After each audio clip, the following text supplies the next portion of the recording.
Good evening, everybody, and welcome to the Goffstown Zoning Board of Adjustment meeting of November 10th. And before we get into the business of the applications, we have a little bit of business to attend to. As Chair of the Goffstown Zoning Board of Adjustment, and due to the COVID-19 outbreak, and in accordance with Governor Sununu's Emergency Order Number 12, pursuant to Executive Order 2020-04, this board is authorized to meet electronically. However, in accordance with this emergency order, this is to confirm that we are providing public access to the meeting by telephone, with additional access possibilities by video or other electronic means. The ZBA is utilizing a telephone conference line for this electronic meeting. The public has access to contemporaneously listen and, if necessary, participate in this meeting through dialing the following telephone number: 603-766-JOIN, and that's 603-766-5646, and using the participant code 785-645, followed by the pound sign. We are providing public notice of the necessary information for accessing the meeting. The town previously gave notice to the public of how to access the meeting using the available telephone number with the posted agenda. We are providing a mechanism for the public to alert the public body during the meeting if there are problems with access. If anyone has a problem with access, you're asked to call 603-660-5000. Again, that's 603-660-5000. We will adjourn the meeting if the public is the public is unable to access the meeting. In the event the public is unable to access the meeting, we will adjourn and have it rescheduled at that time. All votes that are taken during this meeting will be done by roll call vote, and when each member states their presence, those connected telephonically are also asked to please state whether there's anyone in the room with them. Tonight, we don't have any board member who is attending telephonically. That member is actually going to be absent tonight. Let's see, where am I? Okay. I guess the first thing that we're going to do is stand for the Pledge of Allegiance. If you wouldn't mind joining me, please. I pledge allegiance to the flag of the United States of America and to the republic for which it stands, one nation, under God, indivisible, with liberty and justice for all. Thank you. The Goffstown Zoning Board is an elected board of 5 members and up to 5 appointed alternates. Currently, the board has 5 elected members and no alternates. So if anyone's interested in serving on the ZBA, please see Nancy Larson for more information. The board has a posted agenda for each meeting, and we tend to follow the items in order. The board will open the public hearing on an application to receive testimony from the applicants, abutters, and affected parties, and to ask questions about the appeal. The public hearing will then be closed, and the board will enter into a deliberative session to discuss the merits of the appeal. For each application, the board will decide to approve with conditions, deny, or continue to a later meeting. You're welcome to watch the deliberations this evening, or you can contact Nancy at Town Hall tomorrow to get the results, or anytime after tonight to get the results. For an applicant's request to be approved, there must be an affirmative vote of at least 3 members. An applicant can request a continuance if there's not a full 5-member board to act on an application. Tonight, we do have only 4 members, so any application before us tonight has the option of requesting a continuance. You just let us know. I'll make that inquiry in a little bit. If you're aggrieved by a decision by the ZBA tonight, you have the right to appeal to Superior Court. However, before appealing to the Superior Court, you must request a rehearing before this board to preserve your right to appeal. The rehearing request must be filed within 30 days of the decision, and it must state all the reasons why the decision was unlawful or unreasonable. And failure to request a rehearing may forfeit your ability to appeal in Superior Court. And I'm going to ask the board to introduce themselves, and we will start with Nancy. I'm Nancy Larson, Zoning Code Enforcement Officer. Leonard Stewart, Vice Chairman. I'm Gail Lebrecht, Chairman. Alan Yaton, member. Denise Langley, member. Okay, and the first item of business that we have tonight is approval of the minutes for October 6th. Do we have a motion or discussion? Corrections? I'll move that we accept the minutes as submitted. I'll second. All right, we have the motion, we have the second. Yes, Len made the motion, Denise made the second, so we will take a roll call vote. Denise? Yes. Alan? Yes. Len? Yes, And I say yes, so that passes. All in favor, the motion passes. Okay, and we are going to take things just a little bit out of order tonight. We have some correspondence for a volunteer application to be an alternate ZBA member, and that is Jason Cody. And he is with us tonight, so we're going to talk to him a little bit first, so he doesn't have to wait around for our possibly lengthy agenda. Hi, Jason, how are you? I picked a good one to show up for. Yes, you did. Well, I want to say thank you for your application, and I would like you to tell us a little bit about why you are interested in being an alternate. So the first one was that there was a call for it. I've been involved in scouting for a long time, so it's, civic duty is an important part of my life. I'm not really the running for the select board kind of guy, but getting my feet wet into the zoning board, I think, would be a good place to be. I've actually been through the process of going through a rather interesting journey in regards to the policies, procedures, and stuff. So I figured I would volunteer to help, and that would be why I'm here. Great. Does anybody have questions for Jason? I do. Huh? I do. Go ahead. So, Jason, being on this board, there's gonna come, things that are gonna come up, that you may agree with the variance, or you may not variance the code, or you may disagree with the code. Are you gonna be able to put your feelings aside in just going by the law and making sure that they meet the criteria, which you're well aware of how Yeah. technical that can be? Well, absolutely. I mean, I'm not super land use guy, but I've got a book and not afraid to ask questions. Oh, So, that's good. Right. I tend to be one of those people that if it says this, and there's options for working through that, then I will follow those. And the way it's written is the way it's written. So. My question is somewhat similar, and it's a question I ask everybody. We don't necessarily like every applicant or every application that comes before us. Or sometimes we are quite fond of an applicant for whatever reason, or an application. And if you don't like an applicant or application, can you still vote in favor of it? Can you separate your personal feelings from the business side of the application? Oh, yeah, it kind of goes along with the same thing, is Yeah. that, if my neighbor shows up, well, obviously that isn't quite the same, but. You'd have to recuse yourself. I if have it to was you. recuse Yeah. myself, but,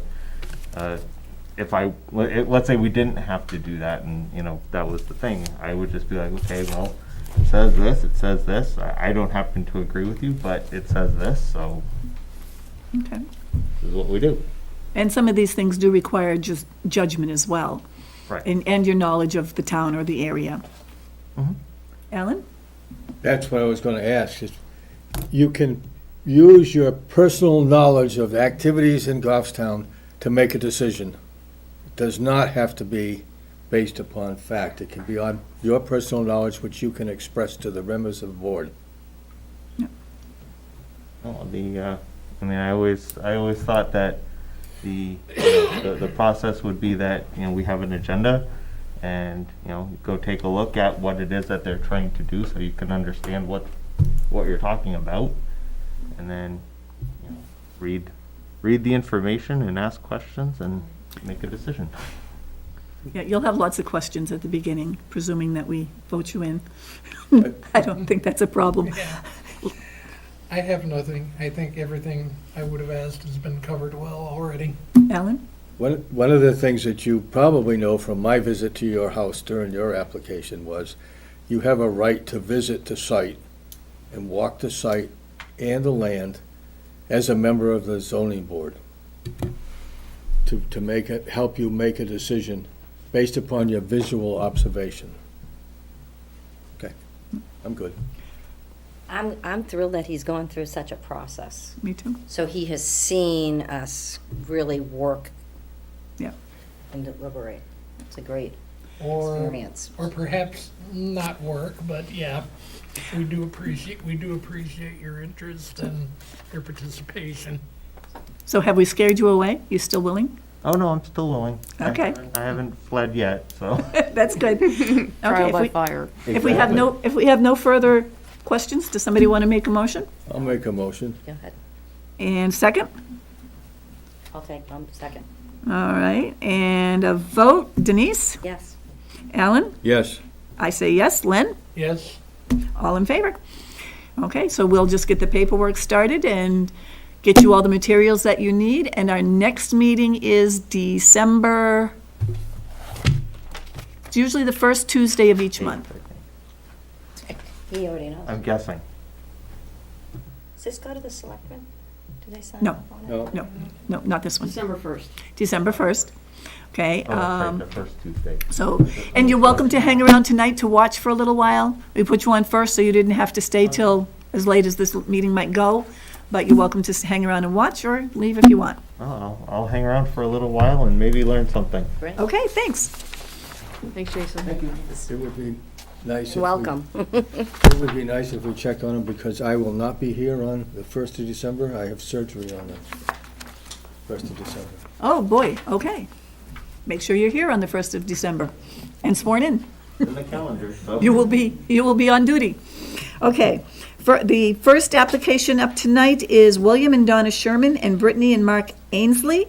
Applicants' owners are seeking a variance to expand an existing permitted accessory dwelling unit located on the second floor of the existing attached garage by converting an additional 812 square foot of gross floor area on the first floor of the garage, exceeding the 800 square feet gross floor area allowed for an ADU.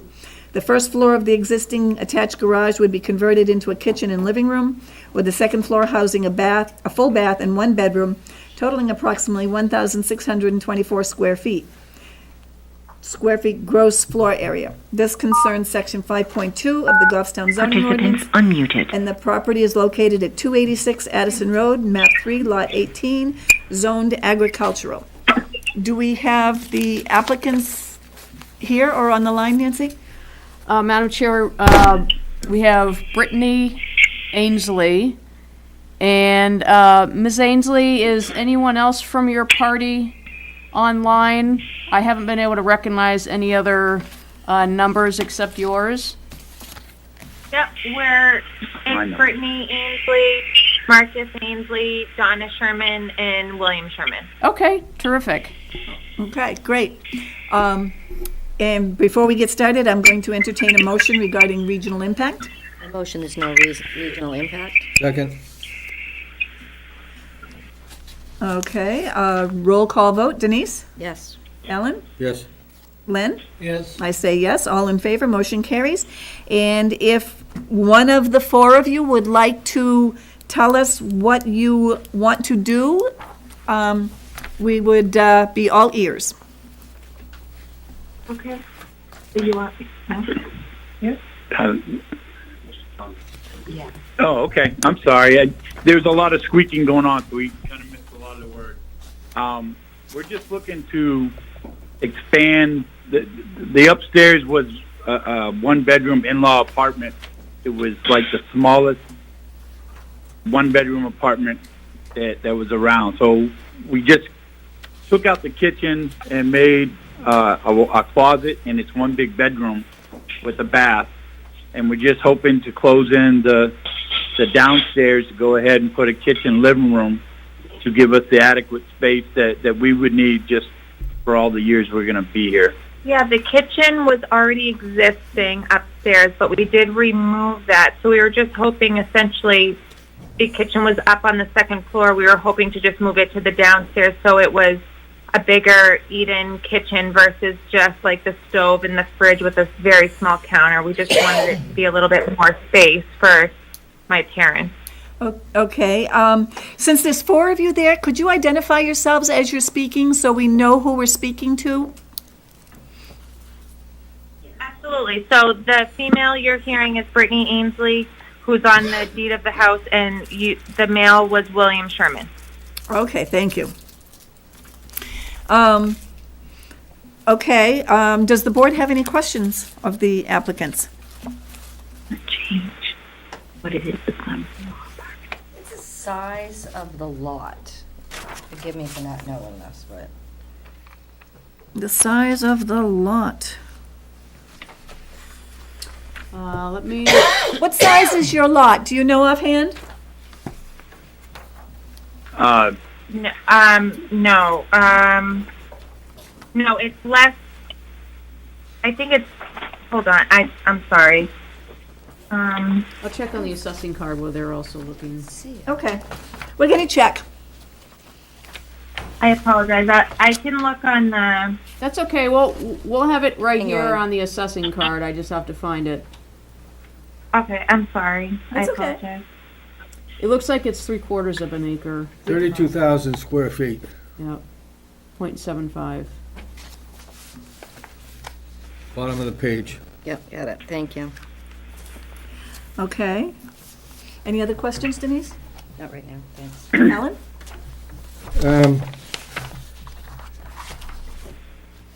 This lot seems to have a history.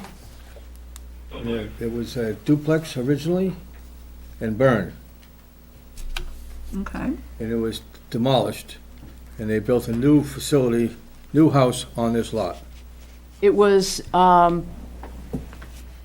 a accessory dwelling unit. It was approved originally back in the 60s, mid to late 60s, as a single-family home and an accessory dwelling unit, and the building permit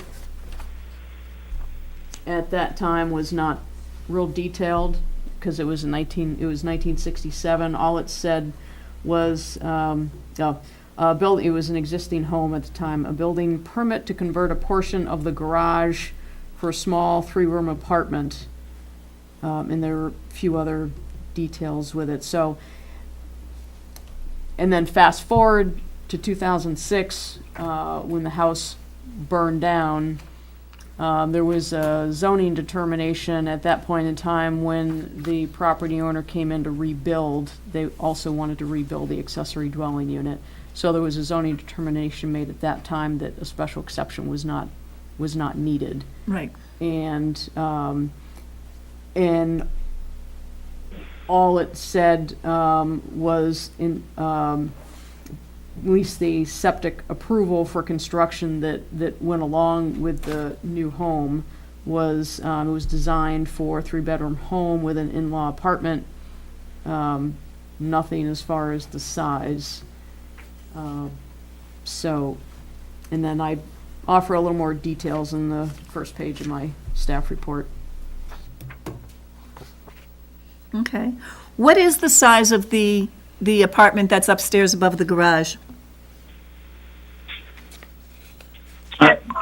It's put down as 800 square feet, minus the closet and, well, minus the closets and stuff. It's probably closer to 675 upstairs. Okay. Madam Chair? Mm-hmm. I'm sorry. The assessing record indicates that it is, it's in my report, 812 square feet, Yeah. gross square feet, and there is a definition in the zoning ordinance for gross floor area, and so that's the number I used for the approximate size of the accessory dwelling unit on the second floor of the garage, because it does take up as we understand, does take up the entire second floor. Right. And that's correct. And I apologize. It also includes the stairwell when they did the assessment, so it is that amount of footage total on the second floor. Okay. Alan? So the garage itself is only 670 square feet, based upon the sketch here, which is 28 by 24. So it's considerably less than that. But that means that if you count the stairway, this way exceeds any allowable configuration. I believe the current state statute is 850. Is that the current limit on ADUs? 800. 800 in Goffstown. 800 and So I'm 800, talking about more than doubling right. the amount of square footage. In this, They're asking for 1624 gross Yeah. square area. and I'd like to ask the applicant, the deck that's on the house is in this building setback. not I'm sure sorry, that this is the William setbacks Sherman. are- What was that? Mr. Sherman is on the phone. He couldn't hear quite what you said. The deck that's on the side of the house, of the side of the garage, is in the building yard setback. Can you explain that? I'm not sure. It's the existing deck. I'm not sure exactly as far as the setback. It was there when we purchased the house. This is the one you're talking about off of Zan Drive. Yes. Correct. The whole second floor was completely finished when we bought it, including a kitchen up here with the deck. So we're just asking for the additional, like completing the garage and completing it into living space, but the deck was already here and the upstairs was already fully finished. The deck, both decks have been here. The one off Sand Drive, it's separate electricity. They had separate setup previously as well. So the deck is original from purchase. Their electricity is separate. It's all separate off of Zan Drive.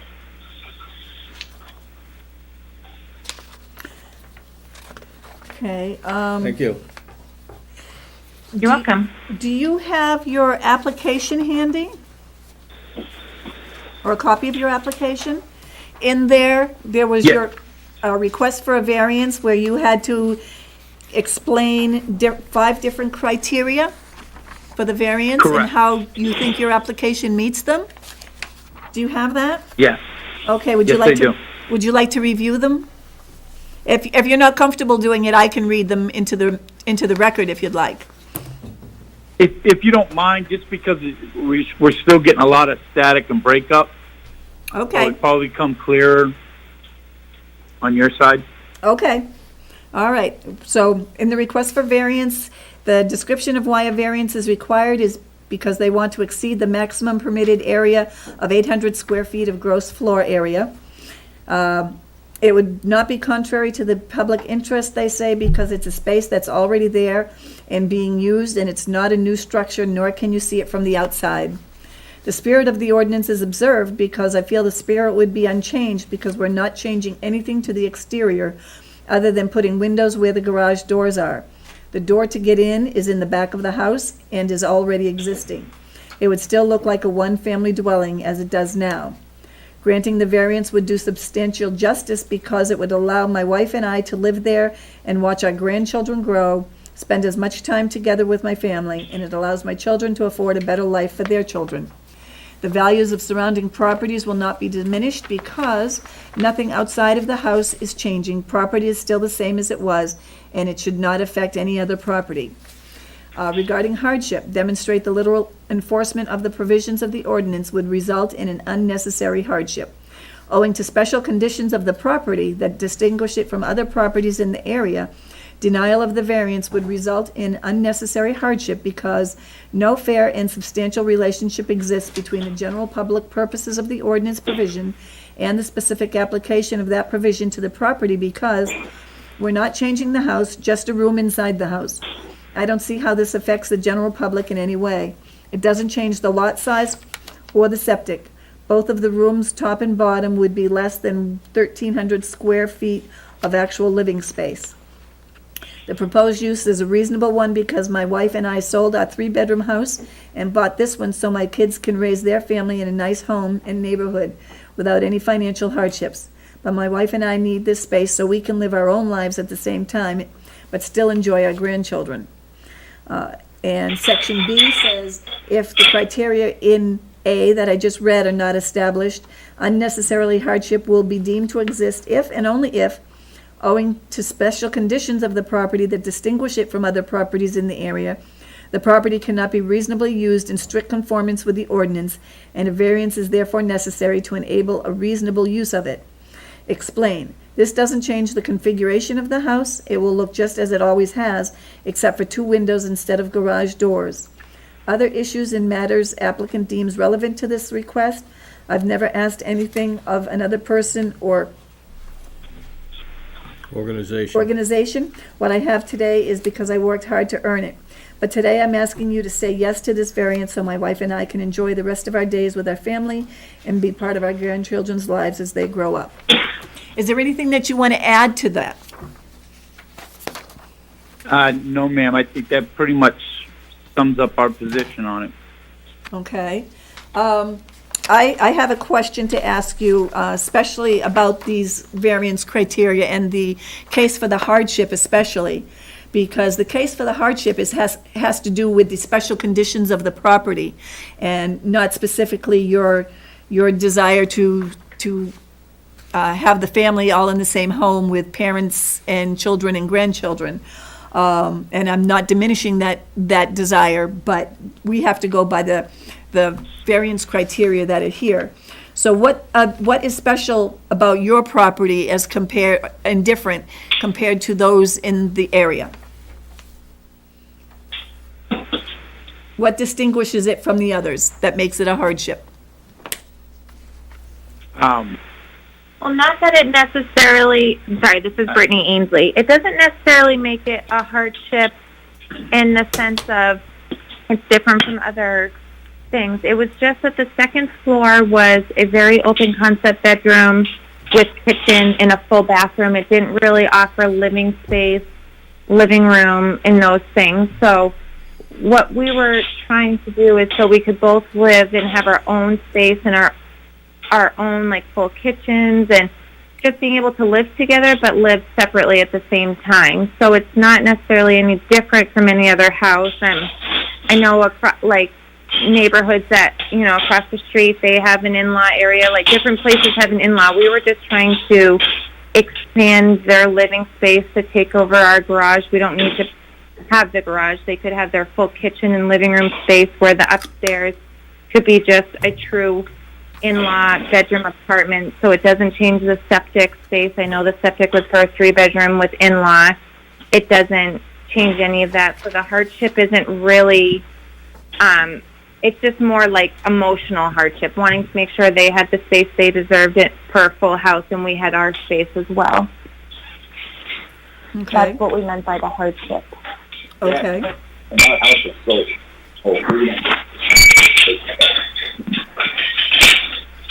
Did we answer the question? I'm sorry. No, that was fine. Anybody else on the board have questions of the applicants? I mean, just an observation, Gail. I think the problem here is that having the in-law space, it's the fact that what they are requesting is more than double what the statute provides for. In fact, 1,600 square feet is probably about the same amount of square footage as the average single-family home in Goffstown. I say pre-90s single-family home, but still, that's as much space as a regular single-family home, and you're calling it an ADU. So. Yeah. My thoughts is it's becoming more of a duplex than an accessory dwelling unit. That's why I asked the size of the lot. Can I ask a question? Sure, go ahead, Ellen. Do you use the garage and for what purpose now? The garage has no purpose at the moment. We're not using it to store cars or anything in there. We were hoping to get this done, so we didn't want anything in there. We were, just cleaned it up. There's nothing. It's empty space at the moment. But the walls are all finished. Everything's finished in there. Yeah. For a garage, yeah. Yeah, oh, yeah. Has the space on the second floor of the garage been in use for any purpose up to this point? It was a three-room But unit. has it been occupied currently Right, or so when we- recently? So the second floor was the three-bedroom, or the three-room unit. It had the kitchen, it had a full bathroom with washer and dryer, it had a bedroom. That's currently being used, that's where their bedroom is now. So all that we've done is remove that portion of the kitchen so they could have storage space like a closet. But they still have the bedroom, they still have a bathroom, it's just the kitchen piece that's missing. But there was the kitchen there, the bathroom, the bedroom. We just converted the kitchen, we just put walls up around it basically, and now it's a closet for them to have a closet in their room. So if I understand you correctly, both generations and the grandchildren, you're all living on site now, correct? Correct. Me, my husband, and my children live in the main part of the house. My parents live in the in-law on the second floor, and we currently share the kitchen space. They come down and we do dinners together in the kitchen, dining room space, because they don't have that space either. So it's dining room and kitchen that we share. Electricity, cable, all of that is separate. Have you already started the work to transform that into what you're requesting here? No, we haven't used that space at all. So it's essentially ready to go, like the stairwell, for instance.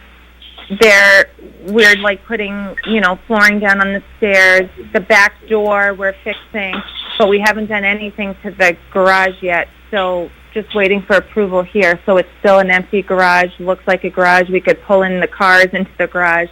It's separate Okay. still and empty. Okay, thank you. Denise, did you have a question? Did I hear them correct that they took the kitchen out of the upstairs? Yes. Yeah, there was a refrigerator, a microwave, a dishwasher, a stove. We pulled those pieces out and converted that space into a closet for them. Okay. Anybody else have questions? Alan? Well, the picture that was in our packet this evening shows 7 automobiles on site. Can you explain that? How many? 7. I'm not sure why there's 7. My husband and I each have a car that go in the main drive, but as somebody stated before, on Zan Drive, where the side porch is, there's 2 cars there. So my parents each have a car that's up there, and we have our 2 cars in our driveway. I don't know. Previously, like I said, before we bought the house in August, we know that there was a family living up here and lots of people living in the main house. Oh, And at that time, when we were looking at the house, there were 2017 lots for of them. cars here. okay. So Thank you.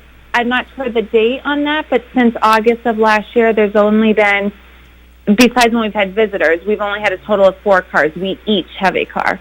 Okay, thank you. Okay. You're welcome. Lynn, do you have any more questions? Not at this time. Okay. Do you guys have any more that you want to add?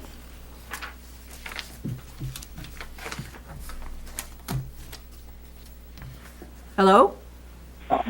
Oh, I'm sorry. I thought you were asking your board members. No, we Sorry. have nothing more to add unless you guys have more questions.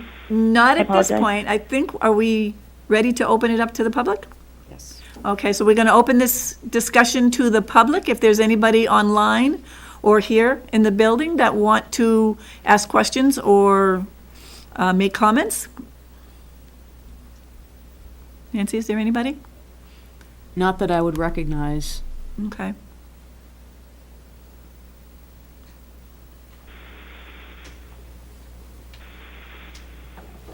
And no one has raised their hand or Nobody's- indicated. Okay. All right. Is there anybody here that wants to comment? And I'm not seeing anybody here either. So, Can I just make a comment before we close it? sure, Just so they can see the direction that I'm leaning in, okay, and maybe they can come back with something? okay. The regulation is there for a reason. We don't make the regulations, and it's 800 feet. And to double that, I'm gonna have a real difficult time with that. That the reason for an accessory dwelling is so it doesn't become a duplex. We have that separately zoned, you have a different type of criteria to meet. So I'm just wanting to let them know that I'm struggling with that, and they need to come back with a really good hardship to Madam turn Chair? me. I'm Nancy? sorry to interrupt. It looks like we may have someone calling in. Last four digits are 1118, Okay, area code 325. okay. Are they, Would you like to identify yourself? Can you hear me okay?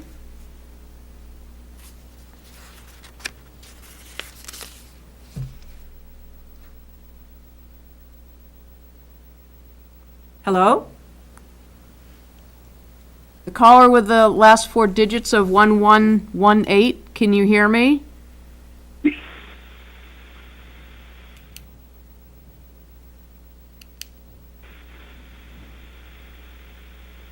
Let me go back at, Mhm. is it possible to, after deliberations, to go back and see if we can reach this person? After deliberations? Well, During There- deliberations, I'd accept it. Yes. Okay. We have to. yeah, I mean, not, I just want to give Are them. they still there? Nope, they just left, so Okay.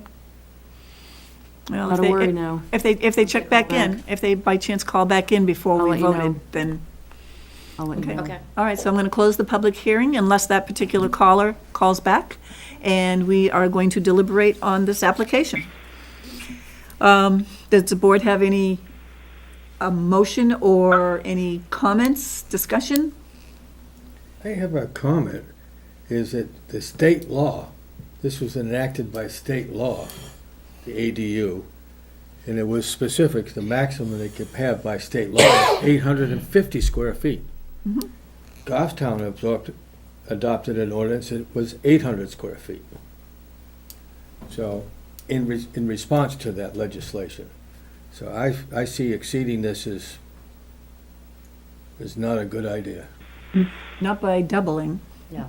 Yeah, and I mean- struggle with that same issue. You know, you're not talking about 20 or 30 square feet over, you're talking about more than double. It's, and as Denise said, you turn it essentially into a duplex. Yep. And as the applicant said, that they don't really have a hardship that goes to special conditions of the land, so they don't meet the hardship criteria either. Right. Particularly in the fact that there was an existing ADU there with all of the facilities, including hooking, and they've, removed them Correct. already on the presumption. I think it's too much, Me too. basically. I agree. Yeah. Okay, any other comments? Any other, I mean, we all seem to be of the same mind. Anything that we need to, Caller I'll make come a- back on? I'll make a motion that the variance be denied. The caller didn't come back before we That voted. caller did not Okay. come back. I second. okay. So we have the motion from Len and a second from Denise to deny the application, for the reasons being that they are requesting something that is more than double what is allowed in our zoning ordinance, and that they don't meet the hardship criteria. Correct.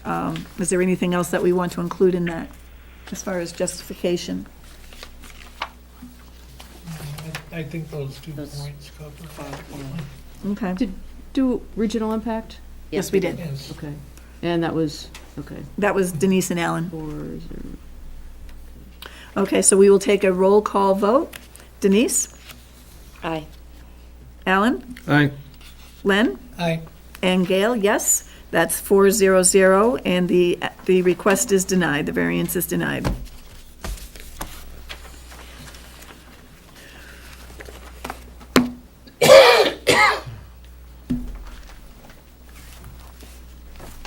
Can I You- just ask a question? I will be sending out a notice of decision, and that will have a reference to your ability to appeal the zoning board's decision this evening within a certain period of time. I'll be on vacation starting we're closed Wednesday, and I'll be out Thursday and Friday this week, but I will be back in on Monday if you like to give me a call. But by then, I hope to have the notices of decision out. But feel free to give me a call on Monday, and we can hopefully answer any questions, or I can answer any questions that you may have. Okay. Understood. Okay? Thank you. Thank you. Thank you. Thank you. Thank you. Thank you. Okay, our next application is Richard and Pauline Kindoris. Owners applicants are seeking a variance to subdivide the property, creating a lot that will have 50 feet of road frontage, whereas 200 feet is required. This concerns Section 4.3, Table of Dimensional Regulations of the Goffstown zoning ordinance. The property is located at 293 Goffstown Back Road, map 6, lot 74, zoned agricultural. Do we have the applicant? Oh, come on up. And while they're coming up to the table and getting situated, I will entertain a motion regarding regional impact. I'll make a motion, there's no regional impact. I'll second that. All right, roll call vote. Denise? Aye. Alan? Aye. Len? Aye. And Gail, yes? Okay, so we have no regional impact. Welcome, Richard and Pauline. Good guess on my part. What do you have to tell us about your request? Well, we're doing, like you said, we want to subdivide the land and leave 217 feet with the existing home and use the 50-foot right-of-way for the driveway to access the rear acreage, the back acreage. We had got the road access granted from the town, and we did the road work and paved the area they asked to, and they approved that access road. It's the only way we could use the back land is by creating this new driveway. You've already created the access road? Yeah, we did that a long time ago. We bought the place back in '85, and we did that around 2000. We started that because to get to the back acres, we had to fill in an area, and it was when they widened 290 the Goffstown Back Road. That's when we lost a lot of the frontage there, the way it was designed. That's when we needed a second driveway to get out back. Made it easier to get to the back acreage. And when we built the driveway, we did it in specs, expecting to subdivide someday back then. That's why we had done it that way. It's not a paved driveway, it's just kind of No, like we an just had to access. pave 20 feet from the road to make the swale for the town, to get approved by the town. Okay. Yeah, because most of the land was out back there, the way it's grown up. And to utilize that land, we had some cows and things back then, so to get back there we made it that driveway, or that road driveway, call it what you will. Yep. And now, we're, want to downsize, the house and barn and all that, the farm is too big. So, but we'd like to keep the acreage, because our new place is very small, don't have room for the boats and campers, things like that, utility things. So we'd like to keep the land and maybe build a Quonset hut or garage or carport, some up there. And hopefully someday our son would build up there and reside there, because he'd be fourth generation residing in the neighborhood if he did come back to here. We've been in that here for a long time. So we'd like to keep the land. Okay, I get it. Does the board have any questions? Save my memory from reading all this. Will both lots comply with our subdivision? Yes. They will, okay. And What do you mean by that? if they question? added a separate lot, I want to make sure, by acreage. Oh. Not, I understand that the road frontage is. The road frontage won't be Yeah. there, but the remainder will. And another question I have, and that would be for Nancy, is back in 1984, I believe those type of lots were allowed? Flag lots? Flag lots? Yeah. I couldn't tell you. I know the planning board doesn't like them anymore. In 1988, I built a house on a flag lot. That's 1988. So that's after 84, when they bought this piece of land. Yeah. That's why I'm asking. Yeah. And there's a difference between a flag lot that complies with frontage and area and a flag lot that doesn't. No, mine doesn't. Yeah, 50 feet. But back in Don't know what 88 the regulations were back then. Well, that's why I'm asking in 84. But this lot currently, I believe it currently complies with the amount of frontage that is needed. Let's see, it's in the agricultural district. It would require 200 feet. They have 267 feet currently, prior to the proposed Correct. subdivision. Correct. So the one lot would not have enough. That's right. The large lot that's proposed.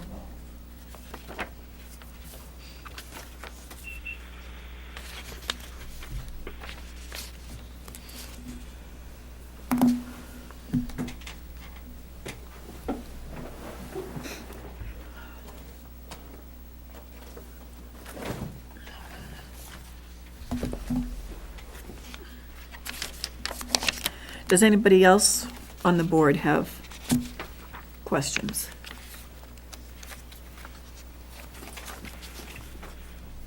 I think it's fairly straightforward. I mean, we can see what it is that he's asking for. He does have a larger lot that's required by zoning.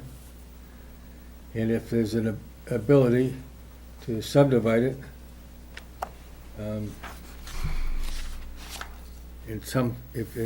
by example, we have that situation that exists. And I think we've seen it a couple times before the board, too. In other cases. There are a few out there. There's more than a few. There's one, a few lots over, they had more than I had. They had 290 feet, but they did a similar situation because they have a house back there now on lot 75.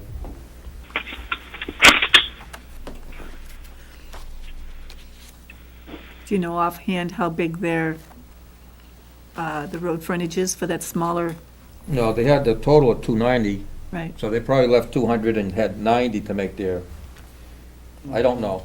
I don't know how much they used.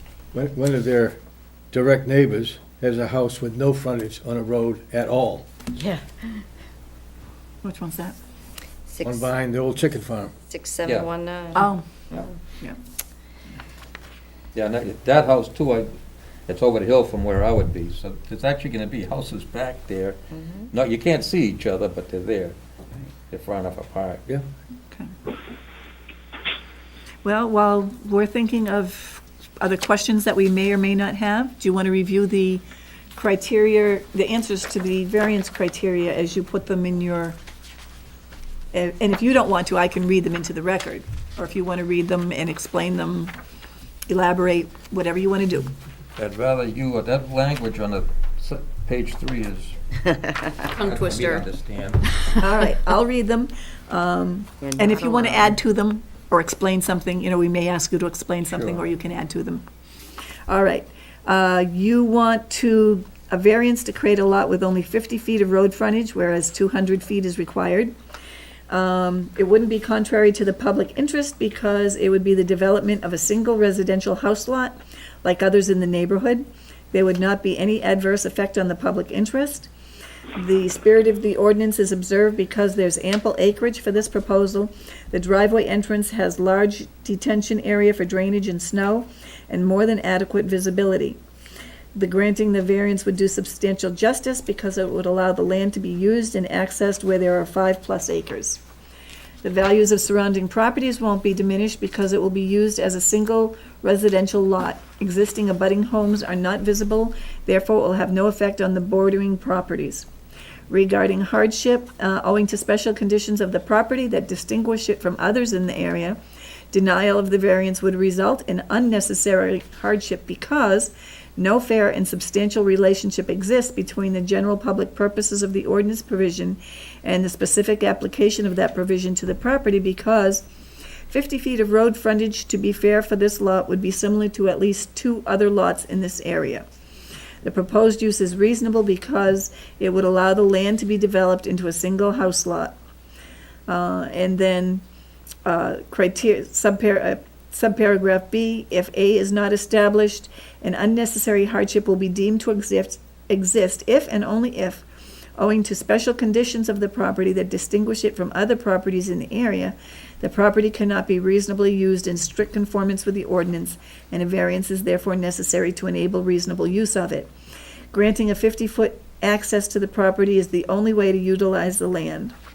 Other issues and matters deemed relevant, the residential driveway application of April 9, 2004 for the subdivision was constructed in 1907. The final approval by the town was, I think we mean 2007. I think there. oh, yeah, it's gotta be 2007. Really old. Yeah. And the final approval by the town was April 14th, 2017. Anything you want to add to that? No, it's pretty, that's about all of it is. Okay, I would like to suggest that the thought process was initiated a long time ago as to what they wanted to ultimately do with the property. And they've been working towards that, although ordinances, everything change over a period of time. that they It's do. sometimes difficult to keep up with that if you're a property owner. Yep. So, Yeah, because I don't know why they would give them a driveway permit. Right? yeah, I mean, so I think it was not a foregone conclusion, but a conclusion at the time that there was an intent to put a house or something, additional house Right, out I back. believe, Mr. Contreras, you said you were farming the land at It that was, point, it was had for some access to the back for livestock farming. Up there. Right. Yeah, instead of making just a, temporary driveway, we did it according to the specs, just anticipating. There's an existing curb cut in place already then. Oh, yeah. That's all done to swales and drains. and- You can't go up around the other side, because you've seen the ledge on the outside side of the garage. Yeah. It doesn't, that's not gonna happen that way. Right.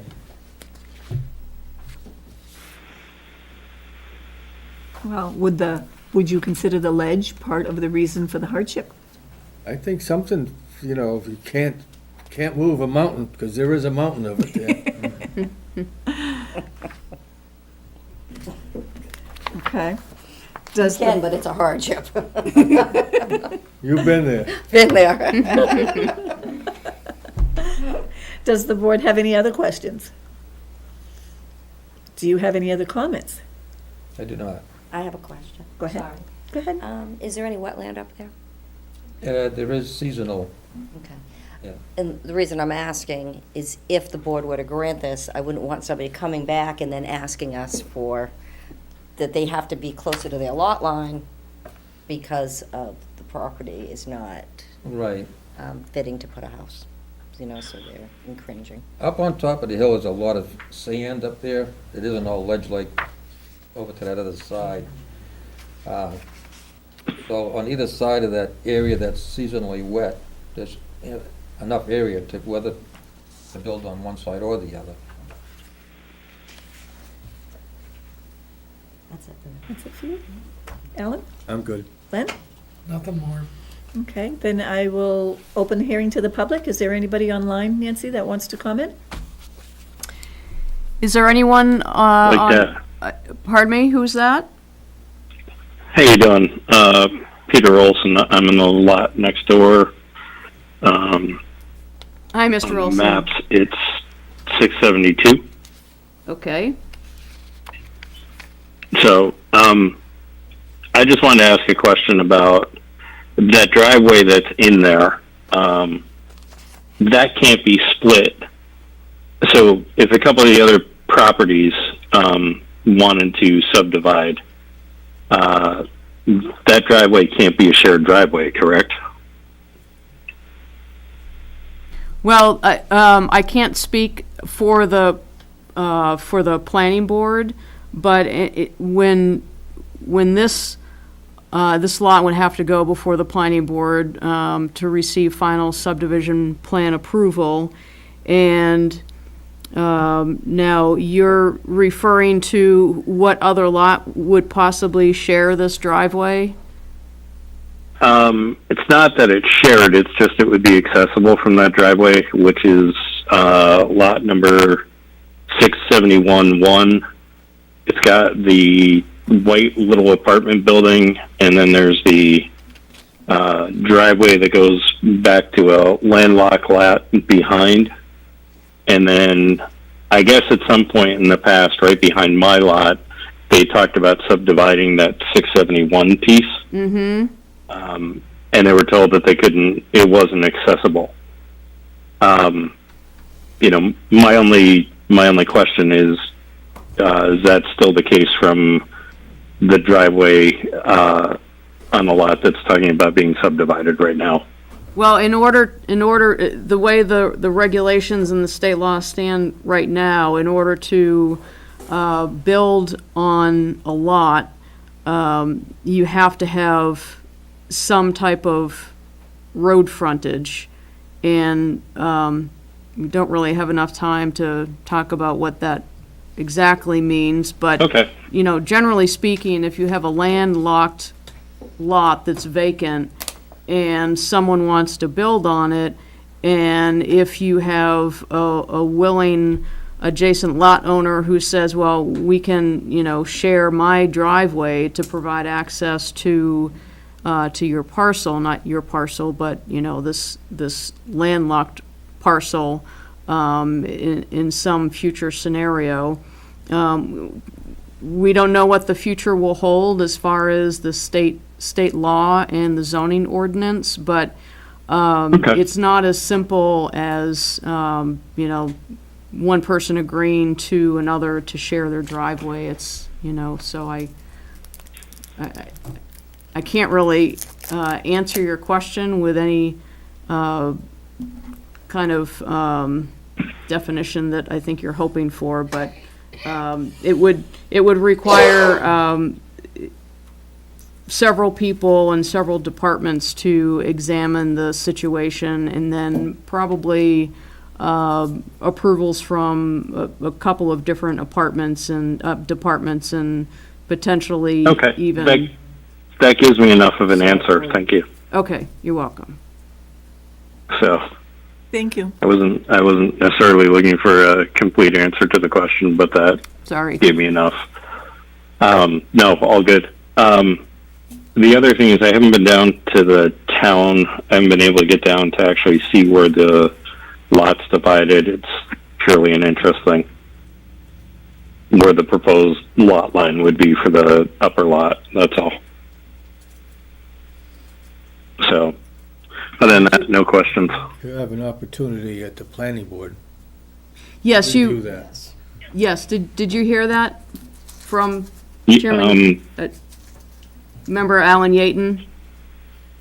Yeah, I have not been able to get to the planning board during the hours that they're open.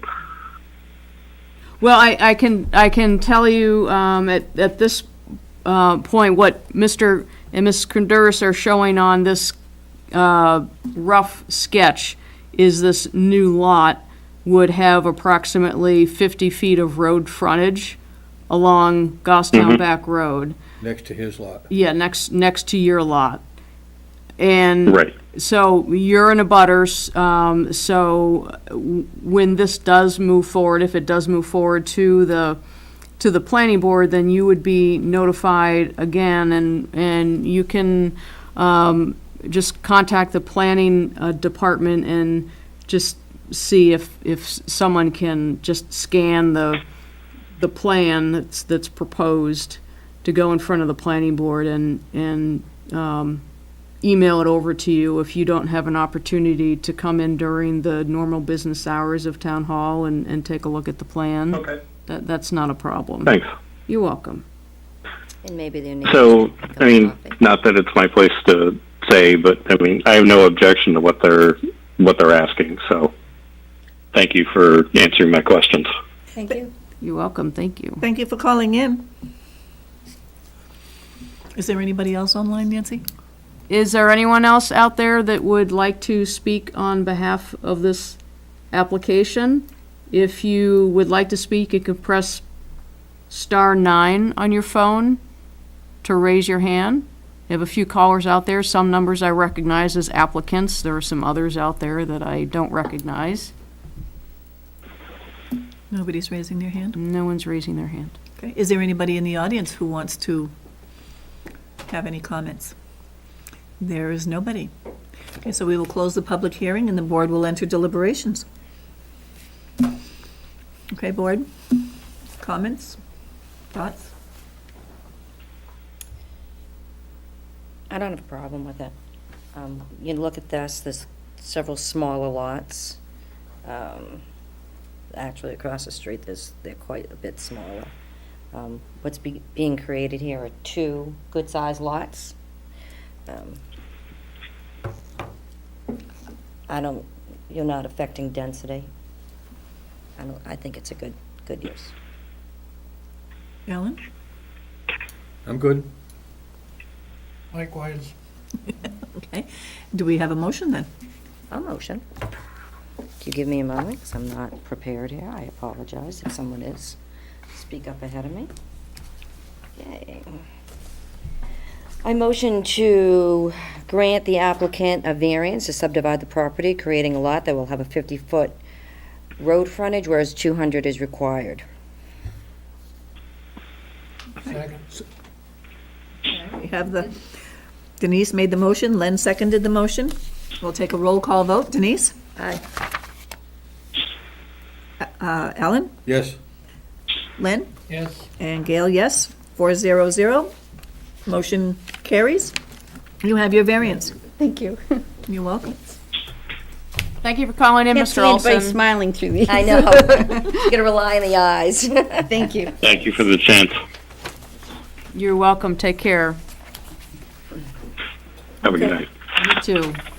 Our next applicant is Tig and Bond applicants and PSNH doing DBA Eversource Energy easement holders. They are seeking a special exception to install a 5 MVA pad-mounted step transformer to replace existing parallel step transformer on the 371 X1 circuit located at Patty Hill. Concerns Section 3.11, Table H, Use Number 9 of the Goffstown zoning ordinance. The property is located at 134 Patty Hill Road, Map 7, Lot 103, zoned agricultural. And you are I am Leonard Lord. I'm an environmental scientist with Ty and Bond. Leonard Lord. Yes.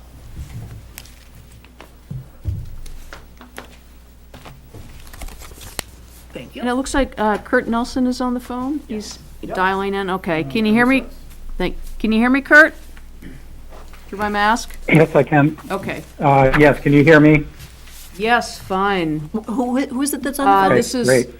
Kurt Nelson. He's from Eversource. Okay. All righty. I'm- I'm sorry. I just want to say, I'm hoping to let Lenny do most of the talking, but I'm here if needed. So thank you. Okay. Are you ready? All right, yes. All right. Yep. Tell us. Speak to us. Okay, so we're here seeking a special exception to, as you mentioned, to install the 5 MVA pad-mounted step transformer to replace existing step transformers. The The existing transformers exceeded the rated capacity in 2019, and so they do need to be replaced. Our proposed use is allowed with a special exception under Goffstown zoning ordinance, section 3.11, table H, use number 9. I did hand out some supplemental materials. There were some very minor changes to the plans since the original application, but none of them are substantial. They're basically technical. The largest, most significant was a paved driveway apron along Patty Hill Road, which is added at the request of the Goffstown Public Works Department. In your packet there are also some photographs that I thought might be useful that were not included in the original application. And just so you can maybe run through those, to start with, the first 2 photographs I handed out show the existing step transformers along Patty Hill Road. A little bit of an eyesore. Those will be completely removed, the poles and the transformers. So those are photographs 1 and 2. Then just flipping on the other side of that, we've got photograph 3. That's just to give you a general feeling of what the access to the existing right-of-way looks like at this point in time. There's a gate there and a gravel drive. And then photograph 4 is just to show the wooded area where the transformer will be placed. Also in your packet is a cover letter that outlines in very specific detail all the changes that were made since the original plans were submitted. I'd be happy to go through them. Like I said, a lot of them are very tiny, like updating drawing numbers and technical things to do with the transformer and so forth.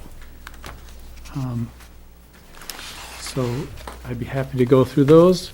Otherwise, I do have a plan here that I'd be happy to discuss, if you'd like. You need a minute to go through the changes and... Is the board interested in hearing the changes? I'm familiar with the property, so I'll pass. I don't need it. Okay. It's minor. Yep, they're all very minor. Okay. All right. So I have an easel that I could set up, or I could just hold this here, whatever works best. We usually have an easel. Where's our easel, Nancy? I do have one right here. This one's a little closer. Is there a good Oh, and you're all spot? set up. Yeah, I'm ready for you. You came prepared. Is this a good spot right here? Sure. You see that? While you get set up, real quick, I want to entertain a motion for regional impact. And it's to a regional impact. Second. And, okay, roll call vote. Denise? Aye. Alan? Aye. Len? Aye. And Gail, yes. All in favor, motion carries. Okay, we're set. Okay, great. So if everybody can see that, I've got, this is sheet number 3 in your packet, but it's probably easier to see just right up here. So just to get oriented, on the left, this is Patty Hill Road. Outlined in yellow here, this is the existing utility easement with an existing power line on it. This area outlined in pink is the work area. And so this work area will involve 2 easements, an access easement and an easement for the equipment. These circles here in orange, these are the 3 utility poles with the step transformers that will be removed along the road. There's a wetland back here outlined in blue. Because this lot was created prior to 1993, there are no required setbacks. However, we did maintain 50 feet at the closest point to that wetland. The step transformer itself is 8.5 feet by 10 feet. It's very, limited in size. It is on a concrete pad. There are also some poles associated with that and some lines, as you might imagine. This dark gray area here is the paved driveway apron apron that was added at the request of the town. We do also have a little bit of screening that was planted and some trees that have been left there outlined in orange. And this shaded area is gravel access and work area.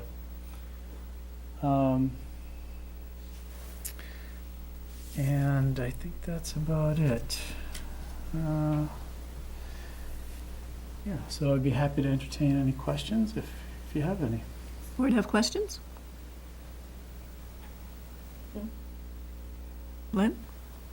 Pretty straightforward. The property owner got any questions? Did he call in? Did Tim call in? Who's I, the property owner? Tim Redmond. Tim Oh, Redmond. really? I don't see him on the phone. I'll just double check the numbers that I have. And I'm sure if he was there, he would speak up. Mm-hmm. Obviously, we are seeking easement from Mr. Redmond, and he's fully aware of what's going on here. Okay, that's good. Yeah. Okay, Okay. I have no questions. I don't The board has no questions. I'm good. I'm sure Tim's going through these plans. Over and Okay. over again. And I mean that in a good way. Special exception criteria. We have to get that on the record. Sure. If you want to review that, please. Oops. Let's get to the right page here.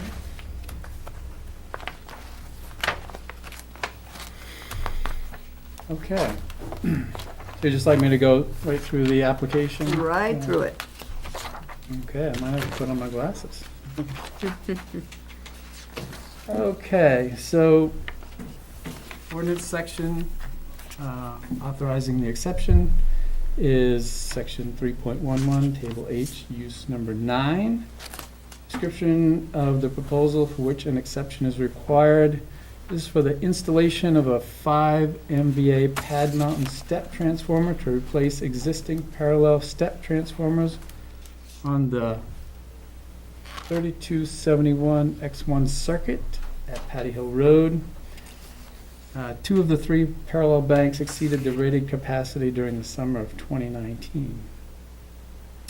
Next, ordinance criteria, conditions, and/or supplemental standards applicable to this request. Project meets the applicable supplemental standards found in section 5.16 of the Goffstown zoning ordinance. Facts and circumstances supporting this request. Number 1, a specific site is an appropriate location for such use, being consistent with the town's current master plan because project is to upgrade existing equipment at the current location and is necessary for the public good to provide reliable electric service. Number 2, the size or frequency of the use will not significantly alter the character of the neighborhood because project will be located on a new easement directly adjacent to existing power lines and is consistent with existing conditions. Transformer is relatively small, being roughly 80 square feet, but will require a driveway and clearing for equipment access. Project is well screened by native vegetation supplemented by shrub plantings and will meet the standards of section 5.16 to assure minimum impact on the neighborhood. Number 3, the use will not create a nuisance or hazard to vehicles or pedestrians in a manner that cannot be ameliorated because project is located off the road and off the existing power line right-of-way in what is currently a wooded area. Following installation, there will be minimal vehicular traffic associated with inspection and maintenance of the transformer. Number 4, proposed location is of sufficient size to allow for adequate and appropriate facilities for the proper operation of the use because transformer itself is only about 80 square feet and is on a 0.2 of an acre, more or less, easement. The easement is of adequate size to allow for installation, maintenance, and future upgrades should they be needed. Number 5, the proposed location is of sufficient size to allow for appropriate buffers of this use to adjacent properties because the transformer is relatively small, 80 plus or minus square feet, and is consistent with existing uses in the area, including an adjacent power line. Project is surrounded by forested uplands, including native vegetation between it and Petty Hill Road. Other issues and matters the applicant deems relevant to this request. Project has minimal impacts to the neighborhood and maintains a 50-foot buffer to a wetland to the north, even though it is not required, as the lot was created prior to 1993. Project is necessary to ensure reliable electric service to Goffstown and surrounding areas. That's it.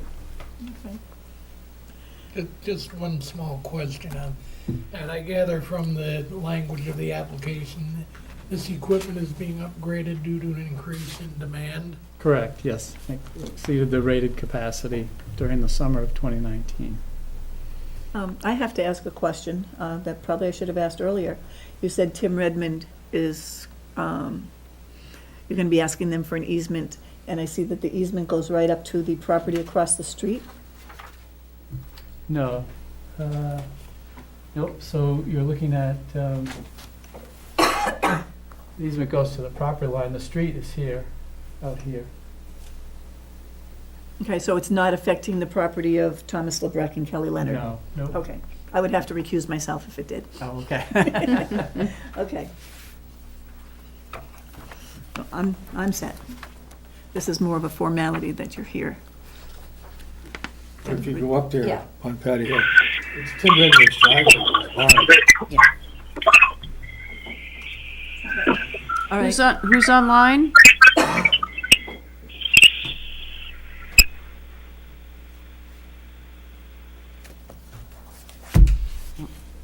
okay, so we should open the hearing to the public if the board has no questions?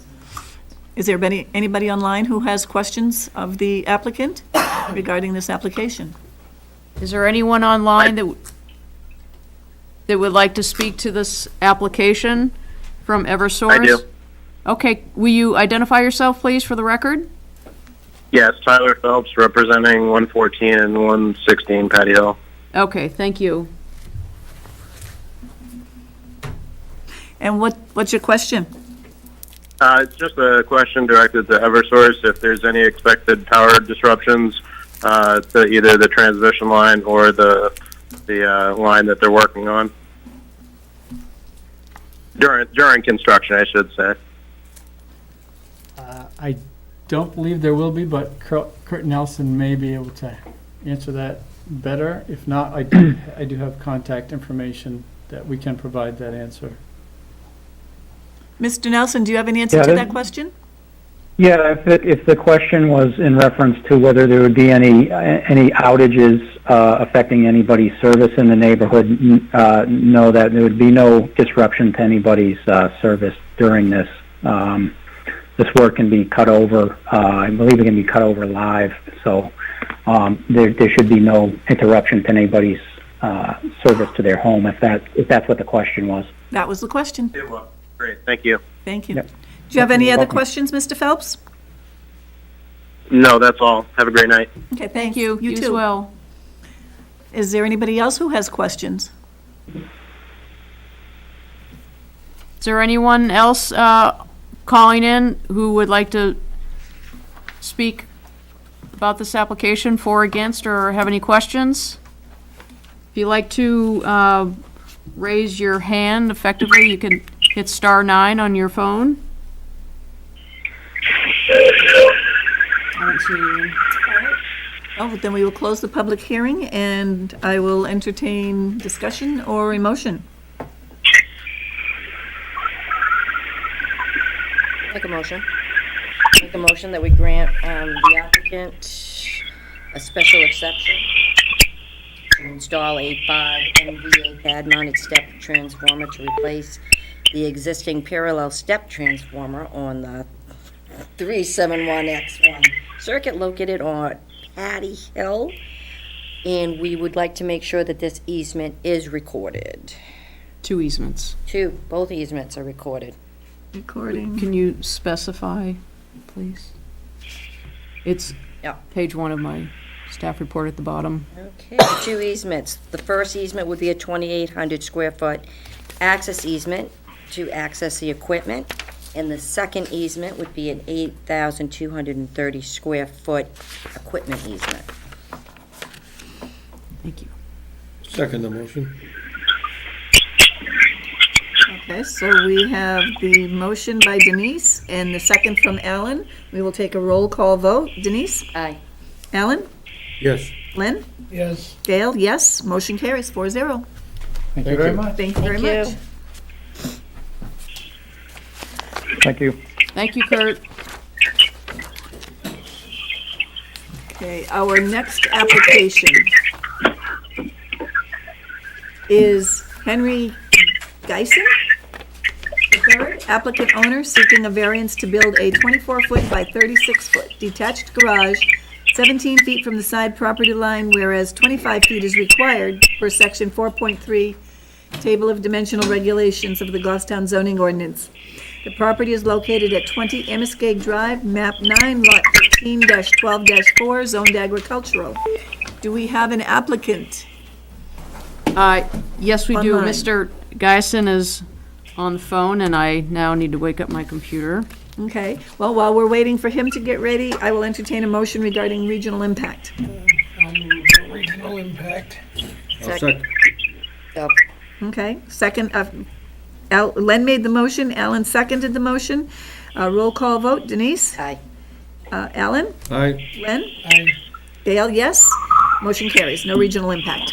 And do we have the applicant on the line? What are those noises coming from? I'm on the phone. Can you hear me? I don't know. I can- Yes, we can hear you. If you can isolate that sound, can you mute them?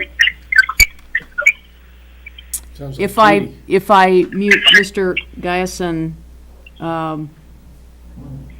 he won't be able to speak to his application. No, but can you figure out who's making the noises? Or is it him? I don't know. There's only one other caller on the phone, and I will mute that person. And are the noises? Yeah, I started hearing it before I came off mute, so. Yeah, it's, we'll see if that helped a little bit. Does it sounds a little crisper at this end. I don't know about your end. Yeah, I'm not hearing the... Yes, ma'am. Okay. Okay, are you ready to tell us about your request for your variance? Yes, ma'am. Go ahead. All right. Thank you for hearing me, board, and anybody else who's here. So I purchased property at 20 Amoskeag as my retirement house after 24 years in the Army, and I'm trying to build a garage so that I can have the property be a little bit cleaner and store vehicles indoors, etc. We looked at places that we could viably build, and the place that we've identified that I put in for the variance for is really kind of the only buildable place that doesn't get into either the leach field or involve a whole lot of lumbering and a variance for a second driveway because of the slope of the land going down toward a stream between myself and the neighboring property on Mosette. Now, I've spoken with Mr. Brian Smith, the owner at 26 Amoskeag, the immediately adjoining lot that the garage would be closest to, and he verbally told me he had no problem with this and had said he was going to send an email or something like that. That never happened, and I haven't been able to reach him since we had that conversation about a month ago. And across the street, I have George Buckley. He also has verbally told me that he thinks it's a great idea. So that's where it sits right now. We originally were going 30 by 30 for 900 square feet. I came into a talk about building permits, and the town had told me that we couldn't do that until we got a survey because there were some questions to where the lines were. We got a survey. We have everything staked out. We've adjusted the construction size down to 26 by 36 so that we could stay a little further off of that 25-foot boundary, but that still lands us within 17 feet. There is still room to get around it to the back of the property without crossing the neighbor's property, and it is several hundred feet away from their house and adjacent to what is basically a front yard and a grove of trees. So there's no interference with the neighboring property at 26 Amoskeag. So you're asking for the building to be 26 feet wide instead of 24 as proposed? No, it's 24 by 36, excuse Okay. me. That's okay. We played with it a lot to try to do as minimal impact on the variance as possible. Okay. So it's gone from 30 by 30 to 26 by 36 to 24 by 36, I think it is now. But whatever you have, I think is 24 by 36. Yeah, that's what we've got. The existing, what we're asking for. Different, thanks. Okay. Does the board have any questions? So on the other side of the building is where you had considered putting a garage, or? I see this stuff. Correct. So on the, I'm sorry, go That's ahead. okay. No, that's quite all right, go ahead, sorry. That's correct. So as you're facing the house, to the left side of it is the shorter end of the lot, and that's where we're asking to put it, because if you go to the right side of it, there is a ledge drop-off about 30 feet off of, not even 30 feet, about 15 to 20 feet off of that residential side of my duplex, and that drops and becomes ledge and goes into deep woods. We would have to cut in a second driveway to adjust for that elevation change, and we would have to do about 1/4 to a 1/2 acre of logging in order to get to the nearest flat spot out back where we would have to do construction. And there's a lot of rubble down there, which also leads me to believe that that's where the spoil from the blast to put the foundation of the house has been laid. So I don't know if there would be other subsequent blasts that would be required to do that. Okay, thank you. Ellen, questions? And it would cost oh, go ahead. No, I understand he's got a topographic challenge on this site. The word hardship is kind of like Yeah. in Yes, neon yes. letters. Neon. Yeah, I do have a question on that. Go ahead. There seems to be, from the pictometry that's in our packet, seems to be some structures or sheds along the closest to Butters property line. Are they still there? So there is a tent. There is a semi-permanent tent that is there right now that will go away when I have a garage. Right now, that is holding my motorcycle and my riding lawnmower. There is no stick structures or sheds anywhere on the property other than that that portable tent that is there. Okay, all right. Anybody else? No. Okay. Mr. Gayeson?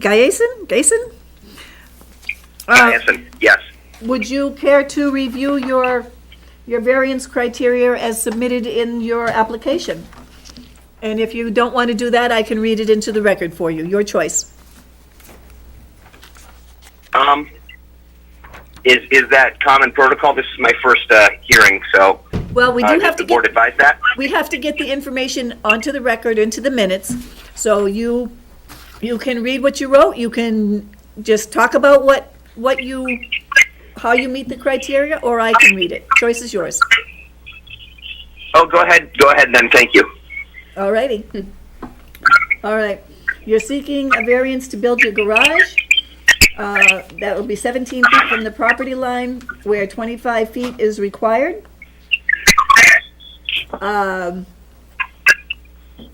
The variance would not be contrary to the public interest because it will be consistent with other surrounding properties. The spirit of the ordinance is observed because there's only one abutter that's affected by this variance. Granting the variance would do substantial justice because it would allow him to keep many items in the garage for protection from the weather, as well as keep the neighborhood home values. The values of the surrounding properties will not be diminished because granting of the variance will have no effect on the surrounding property values. It will actually increase the values as it will be consistent with other properties. Regarding hardship and special conditions of the property, he said that the garage addition will not be intrusive or out of character with the surrounding homes. There's no other location for the garage due to land dropping off a steep embankment and the location of the existing leach field and septic. The location proposed and requested is the most logical place for the garage. The proposed use is reasonable because it will protect equipment and cars from the weather and will improve aesthetics. Is there anything you want to add to that? Let me unmute him. Is there anything you wish to add? No, ma'am, I don't think so. It is the most prudent place to build it, and any other place would cost tens of thousands more and do a lot more It would be a lot more invasive construction. Yeah, I get that. It certainly sounds like it. Okay, So no, I have nothing further for the board. okay. Does the board have any further questions? No, No, Okay. I'm good. Then we will open the hearing to the public. If there's anybody who wants to make comment or ask questions. We have a phone number with the last four digits of 4311. Would you like to speak to this application? No, thank you. Okay, thank you. Okay. You guys have any comments to this application? All right, then we will close the public hearing and the board will enter deliberations. Did we do regional impact? we did. We did. We It did. was Len and Alan. That's right, thank you. Okay, so deliberations, comments, motion, something. I'll move the variance as requested. He's demonstrated, as Alan put it, traffic challenges with it, and also he raises the additional hardship of the huge cost of construction, blasting, logging, et cetera, if he were forced to put it elsewhere on the property.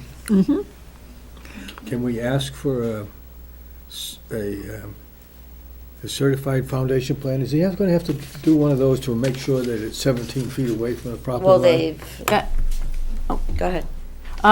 That is usually what I require or recommend as a condition of approval to make sure that it is where the board granted the relief for, that it's no closer than 17 feet. And there's one more condition that I would like to, Did you put it in your report? I speak of it in number 2 about a full-size copy of the plan. So I did not go so far as to mention it as a proposed condition. But that is something that I would recommend, and it's something, I just overlooked it. Okay, so you'd like a full-size copy of the plan stamped by the LLS in the building and zoning file with the original ZBA application materials. Submission of a certified foundation plan prior to framing of the garage from the licensed land surveyor that prepared this proposed garage plan. Okay, And a second I would like to suggest would be prior to final sign-off for the garage by the building official, that the portable tent storage structure be removed per the applicant's testimony? No. No? Because it's sitting right on the property line at the moment. I know where it is. Okay. That's a civil thing if he's on somebody else's property. We don't know if he's on somebody else's property, but it requires a 10-foot minimum setback if it A is, permanent structure. that's what our zoning ordinance requires. Unless it's over 600 square feet, then it has to meet the underlying setback requirements. And it can't be located in the front yard setback, no matter what size. So you're asking that he removes the tent upon completion of the garage? Yes, because that's what he was offering Yep, up that's right, anyways. yep. Okay. is that okay with you, Okay, Lynn? I'll amend my motion to, Okay, the certified, without restating them, to include the conditions. The certified The foundation outline plan regarding and the portable certified tent. plan. removal of the portable tent. Am I still on? You are? I was requesting to move the tent after completion of the garage because the tent is actually holding my collectible motorcycle that doesn't fit in the basement. Yep, Yes, that's right, correct. that's how it's going to be worded, or that's how it was worded. Okay, okay. I thought it was saying move it before construction. No. Okay. Oh, no, No. when you're done, No, When you're no. done. just like you presented in your, Yes, just like you yes, presented I when you will told us remove about that it. this day the garage can be parked in. Yeah, Okay. thank you. Okay, so we have the motion, do we have a second? I'll second. Okay. And roll call vote, Denise, Aye. Alan, Yes. Len, Aye. Gail, yes. Motion carries. You have your variance. Thank you so much. You're Have a good welcome. night. Congratulations. All right, this is very exciting to me. I was hoping to break ground back in July, and winter is here, so Oh, boy. I'm pretty terrified. And it was 70 degrees today. Yeah, Take care. return of summer. Thank you. Okay, All our right. next application. Joseph Morrill III, applicant owners, and Mark and Joanne Gamache, Simeon and Zavil Simononidis. I'm not gonna say those again. Chaput Irrevocable Trust, owners are seeking a variance to allow disturbances within the inner 50 feet of the 100-foot wetland and surface water conservation district. The applicant is requesting to legitimize drainage work already completed within the inner 50 feet of the WSWC district without approvals, and to request installation of additional drainage structures within the inner 50 feet of the WSWC district to allow for the treatment of runoff from the roadway through the properties and into Glen Lake. This concerns section 13.3.5 of the Goffstown zoning ordinance. The properties are located at 178 Elm Street, map 36, lot 79, 180 Elm Street, map 36, lot 78, and Elm Street, map 36, lot A-OS, zoned residential 1 and wetland surface water conservation district overlay. I will entertain a motion regarding regional impact, please. Since it impacts the lake, how do we do? How do we do that?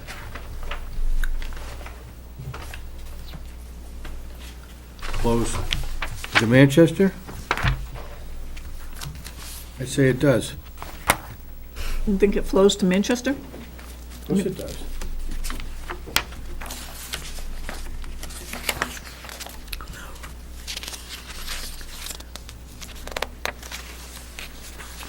Staff recommends that it does not have regional impact. Well, they're filtering anything that's going into the lake. And that's the reason for it, so that they can filter. So without it, it would be a regional impact.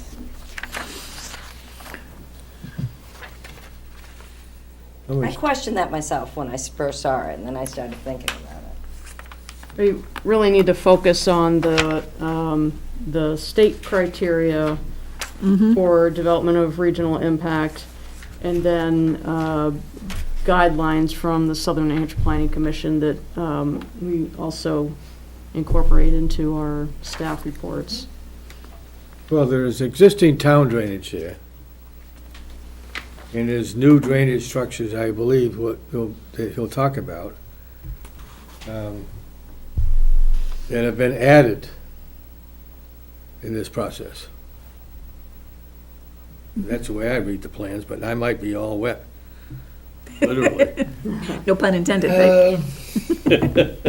Madam Chair, would it be helpful if after the presentation be made, that the board, having information presented to them, make that decision as to regional impact, and then maybe We could do that. I mean, I've heard the presentation by doing the Conservation Commission minutes, so I am aware of what it entails and the improvement that it's intended to bring, so I don't have a problem with that. You okay with it? Yeah, I think I'd like, I'm not okay with it since it's an after the fact action. That's why I have a problem. I think what Nancy's asking is if we hear the application and then determine when we hear what the application is about, that it may kind of clarify in our minds. And if I may speak, we often don't vote for regional impact till the end. not by I know that. design, but I know, but Okay, because regional like we've impact. never done that. Regional impact, the things to review: relative size or number of dwelling units. There's none. Proximity to the borders of a neighboring community. It's not really that close. I know it goes into the water, but it's not close to the borders of the community. Transportation networks. Anticipated emissions such as light, noise, smoke, odors, or particles.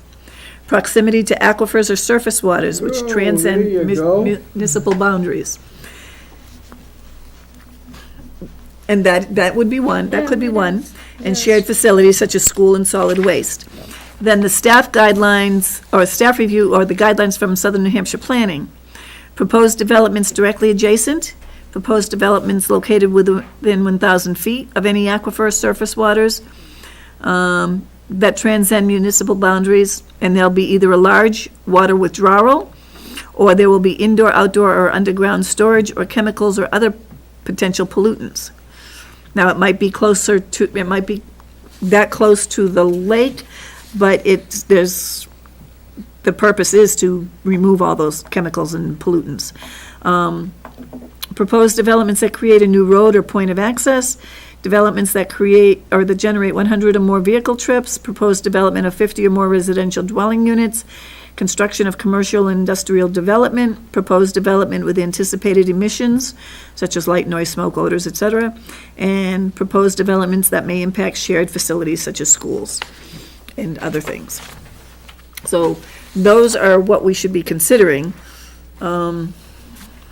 Well, we can take the vote now and see what the board, I, for one, would like to hear the presentation so that we have some more information to operate on. I agree. We just make the motion later for regional impact. okay? Then we have the facts. And if there's a question, then we can bring it up. Okay. Because then we would still take the same steps and notify Manchester. And the applicant would have to come back.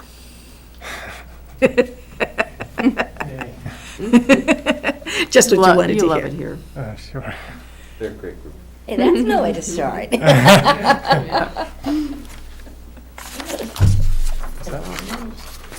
Is that something I should take a vote on with the board, or can I just make a command decision? I mean, I think you can make a command decision. it would be, it's the majority anyway. Mhm. So we will go ahead and listen, but you have to understand that we may determine that it does have regional impact after you've told us about your plan, Okay. okay? All right. I am Jake Dorfler. I'm with GeoInsight out of Manchester, and I'm representing Joe Morrill. He is the owner of 3679.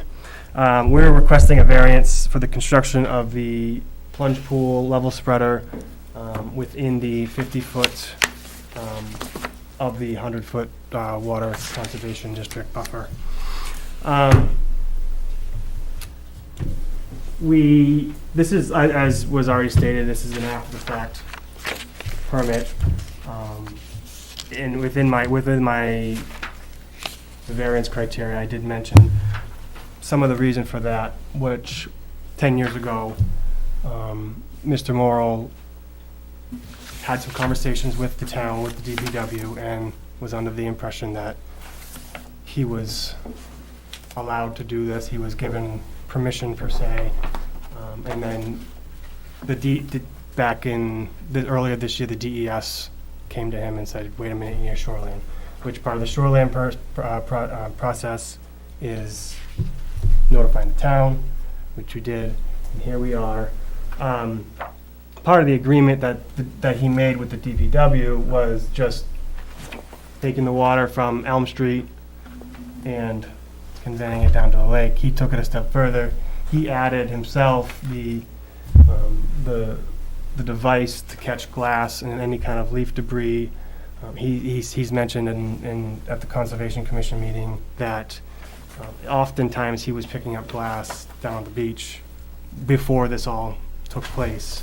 The reason he went for this was because water was flowing down Elm Street and eroding his property. He was constantly fixing erosion issues coming down the side of his property.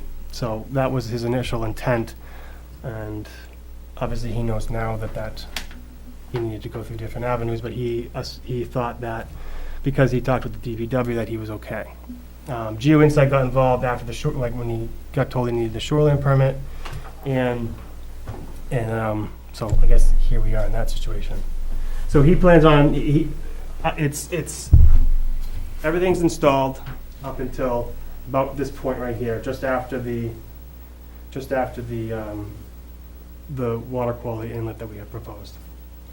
Right now, it's more of a shallow, 2 feet deep, but part of this proposal is going to increase the depth and create a more baffled system to allow for settlement of sediment and control the flow. And the plunge pool level spreader is mainly just for dissipation and spreading of the discharge and down the beach of his neighbor's property. There's a stone wall that's approximately 2 to 3 feet high, and if the reason we can't put it anywhere else was because if we put it up higher, there could create erosion down over the wall, and because all the land slopes down towards his neighbor's dock down there anyway, so naturally the water's going to where it was originally. So yes, that's basically the project.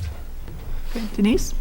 So he put the pipe in? Yes. The town just had runoff on his property from the Yes, town road? that's all. Yeah, it was. He did all the pipe work himself by hand. No machinery was ever used. But yes, the initial cause was runoff from Elm Street.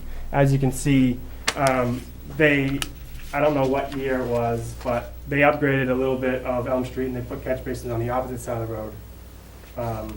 But they never did anything with the below. So all the water from his side of the road runs down into a little ditch line, and then basically it dumps off into his. And does the town have a drainage easement on his Yes, property?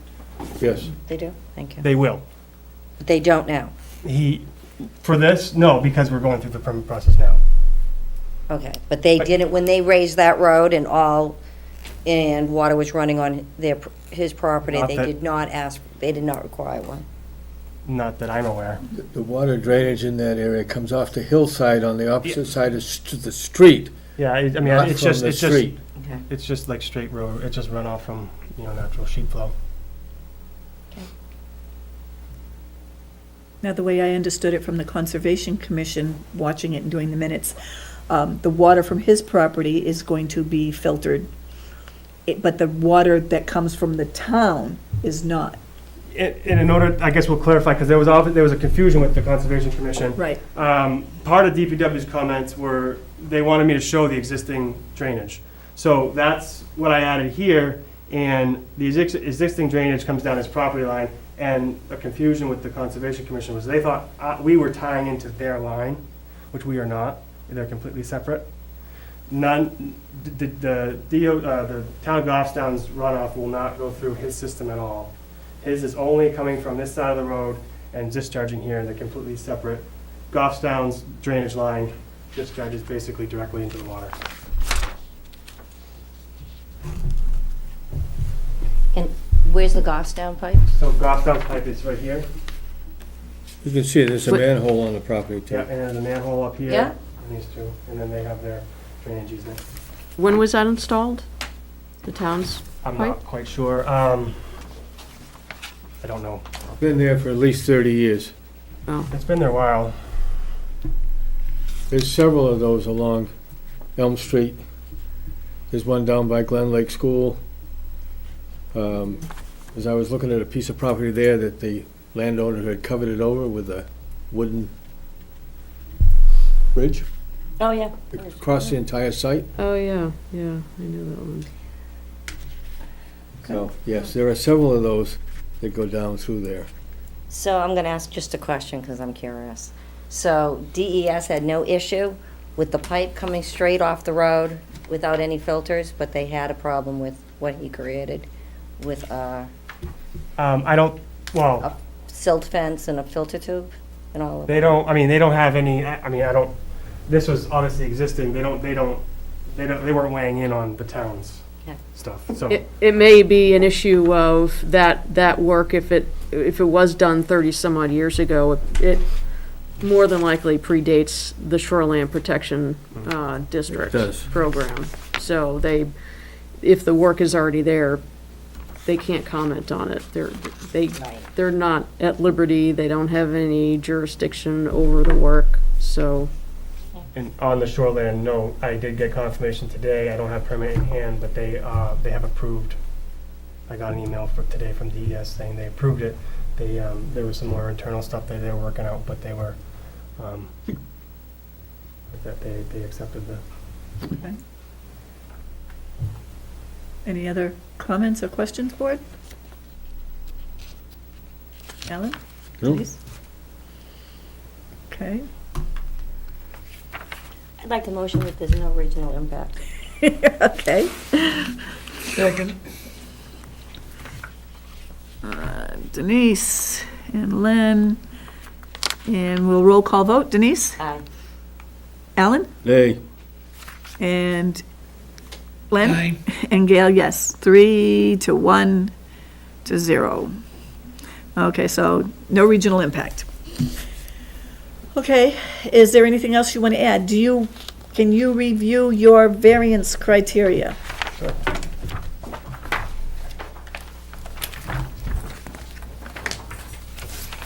Now, you've got a couple of different requests in here. Are they individual variances? Or is it just all I think it was all related to. all wrapped into work- one? Work within the inner 50. Okay. If I wrote it down wrong, I apologize. I don't know if I should have just blanketed it with the water conservation. I wasn't sure how to, I thought I covered what I needed to, but Well, we need to address the specific criteria to the variance. right, it's work within the inner 50. Yeah, okay. Okay, so we are requesting a variance to sections 13.3.3, 13.3.3.4, 13.3.3.5, and 13.3.5.1 Wetland and Surface Water Conservation District.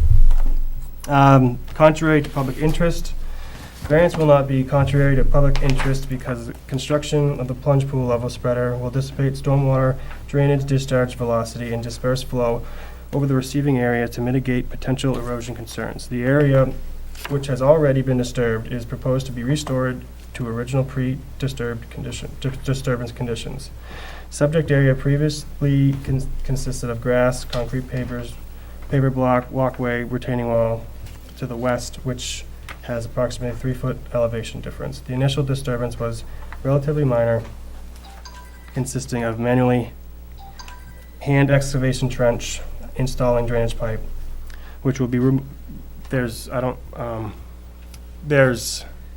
he had mistakenly added longer pipe down, so he's removing some pipe to match where we have it on our plan. Okay. Remove parts of the, installation of drainage pipe, which will be removed as part of the town planning and zoning permits. Spirit of the ordinance, erosion of the subject property has been ongoing maintenance concern for the property owner.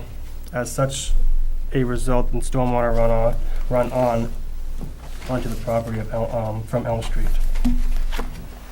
Specifically, significant rain events result in copious stormwater run-on flows onto the northern portion of the property, which erodes existing vegetation. Overall proposed project includes, we don't need to go over that again. Now, you can skip the parts that you've already told us. Substantial justice to be done. Proposed variance is to construct a plunge pool level spreader and to restore previously disturbed area to pre-disturbed conditions.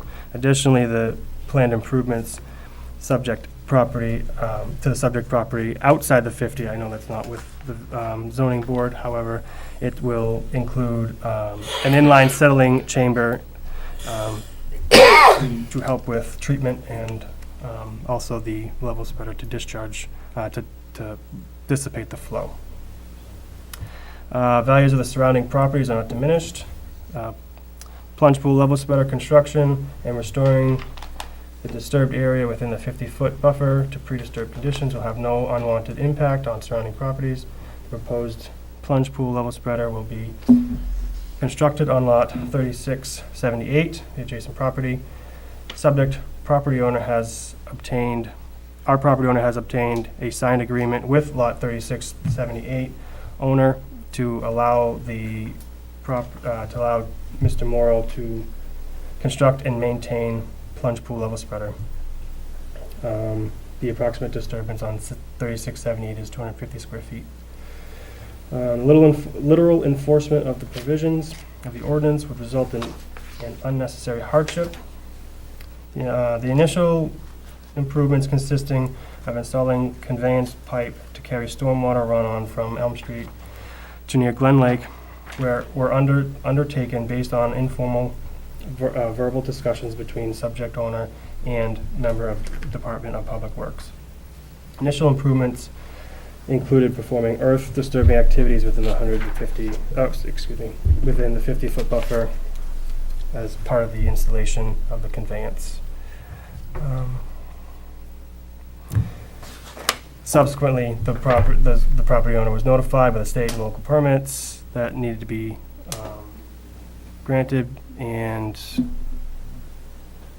I'm trying to skip over because this was a little lengthy. But now that the state and local permits are procedures are being followed, the variance proposed restoration of the area to pre-disturbed conditions. If the variance is denied, the area will not be stabilized and could potentially have future erosion, i.e. it's already disturbed. Mhm. I think that covers everything else. Yeah, I think so. Okay, the only thing that I think I want to add is that last paragraph. The current condition of the subject property is not conducive to management of significant stormwater run-on flows from Elm Street with the exceptions of the proposed improvements. The subject property owner is faced with considerable hardship as a result of off-site conditions, which include very significant stormwater run-on flows from the town-owned Elm Street travelway. Diversion of stormwater run-on to other locations is not feasible. Additionally, the proposed improvements include installing an inline settling chamber to mitigate transport of suspended solids to Glen Lake. Thank you.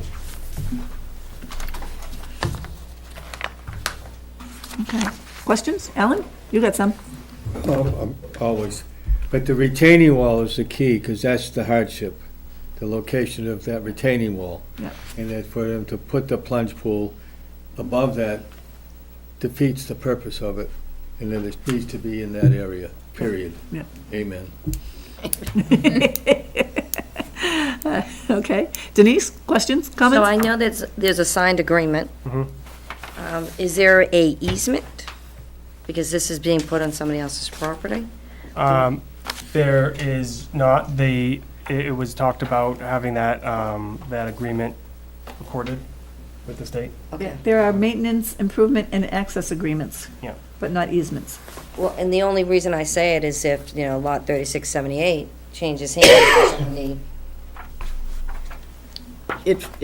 I believe it follows. It follows. follows, even if it's not recorded? It will be recorded. Oh, That's the easement will be. And, well, we also are going, the you also agreement. have a drainage easement with the town that lot, that's also gonna be recorded. Because it's right in the town easement as well. Okay. Okay. Okay, thank you. No questions? Nothing for me. Okay. I have no questions. I'm good. Okay. Do we have anybody on the line? No, ma'am. Nobody on the line? I'm going to open the hearing to the public, just because I have to, since there's nobody there. And nobody in the room wants to make a comment. So I will close the public hearing, and the board will enter deliberations. And I'm open for comments or motion.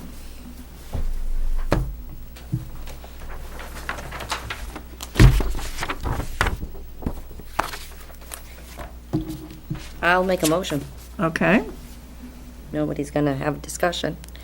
I motion we grant the applicants a variance to allow disturbances within the inner 50 feet of 100-foot wetland as proposed this evening. Condition of approval, bear with me, because... In bold At the with bottom number of the 4, page. bottom of page 1. Thank you. We want to make sure that the access agreement documents and maintenance improvement documents will be recorded at the registry. And staff receive a copy of each. In staff to receive a copy of each. Second. Okay, we have the motion, we have the second, we'll have a roll call vote. Denise? Aye. Alan? Aye. Len? Aye. Gail? Yes. Motion carries. You have your variance. Thank you so much. You're welcome. Appreciate it. Thanks for bearing with us. It's getting late. Not bad. Not bad. Not bad at all. We have our last application for the night, which is Hemley Investments. I think this is our last one, right? Yes. Okay. I will be recusing myself. Butter? Okay. Are you sticking around or are you leaving? I'll stick around. Okay. All right, Hemley Investments LLC owners applicants are seeking 2 variance requests. The first request is to allow a proposed multifamily use in the commercial industrial flex zone. The second request is to permit the proposed 30-unit condominium development that will have 4 buildings with less than 1/2 the building length on the side setbacks. This concerns section 3.11A3 and section 4.4.1.3 of the Goffstown zoning ordinance. The properties are located at 134 Mast Road, map 5, lots 54 and 54-1, zoned commercial industrial flex zone. And I will entertain a motion for regional impact. Madam Chair, Yes? did you ever advise the members that were attending, the applicants, about if there were only a 3-member board here, about they Well, could request? At the beginning, I did advise if we were less than a 5, but it's a good, I do want to point it out to you now, we are a 3-member board. And if you choose to go forward, because we're a 3-member board, just because you might not like our decision isn't necessarily a reason, being a 3-member board isn't a reason for a Rehearing? rehearing, thank you. Yes. I'm at a loss for words. So you have an option of either still going forward tonight or rescheduling to next month. Madam Chair, just for the record, Daniel Muller from Cronin Bisson Zelinski on behalf of the owner and applicant, Hemley Investments. My client and I had actually discussed this issue, and we are going to ask for continuance because the statute does require 3 affirmative votes, and there will be a bare quorum. We're going to ask that this be continued, so at least we hope there will be at least 4 sitting members, if not 5, at the next meeting. Hopefully at the next meeting, our our absent member will be here, and we will have an alternate as well. So we could have a full board and... 5. Okay, so that would bring it to December 1st. Does that work for you? December 1st will work. Okay, do I have a motion from the board Doesn't take a motion. to continue? To continue the matter to December 1st. Okay. And shall serve as notice to a butter, so date, time, place. Okay, so we are going to continue this application to December 1st at 7 o'clock here at Town Hall, 16 Main Street, Goffstown. Thank you, Madam Chair. You're welcome. And thank you for coming in and waiting all night just to tell us that. Well, have a good one, and I will see you back in a month. Yes. Thank you. you. Thank you for reminding me to bring that up. Well, But they did already have it in their mind, but yes, it was good of you. I appreciate it. Get a gold star tonight, Ellen. huh? Get a gold star tonight. Okay, so Oh, I don't know. do we have any other business, Nancy? Correspondence or anything? No, ma'am. Then I will entertain a motion to adjourn. I'll make a motion. Second. Alan and Len, roll call vote. Aye. Alan, Aye. Wise guy. Len, and Gail, yes. We are adjourned at 9:05. Amazing.